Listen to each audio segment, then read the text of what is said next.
સરદાર સરોવર નર્મદા ડેમની સપાટી સ્થિર. હાલ નર્મદા ડેમની સપાટી 173.73 મીટર પર પહોંચી છે.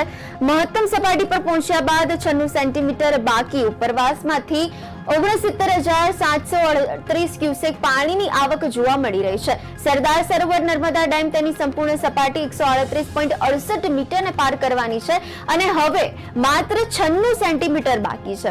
જો આ વખતે સપાટી પાર થાય તો 2019 પછી ડેમ છઠ્ઠી વખત આખો ભરવામાં આવશે.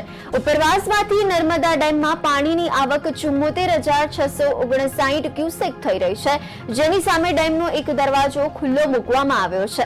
રિવરબેડ પાવર હાઉસથી 52,166 ક્યુસેક પાણી નદીમાં જઈ રહ્યું છે, જ્યારે કેનાલ હેડ પાવર હાઉસથી વીજ ઉત્પાદન બાદ મુખ્ય નહેરમાં 22,730 ક્યુસેક પાણી છોડાઈ રહ્યું છે. આમ નદીમાં હાલ 74,000 ક્યુસેકથી વધુ પાણીની જાવક થઈ રહી છે. વર્ષ 2017માં સુપ્રીમ કોર્ટે ડેમના 30 દરવાજા બંધ કરવાની પરવાનગી આપી હતી અને એ પછી સૌપ્રથમ 2019માં નર્મદા ડેમ એની સર્વોચ્ચ સપાટી 138.68 મીટરે ભરાતા નર્મદા નદીના નીરના વધામણા કરાયા હતા.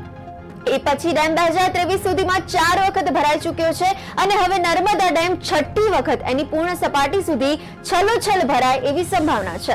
હાલમાં ડેમમાં પાણીની સપાટી 137.70 મીટર નોંધાઈ રહી છે.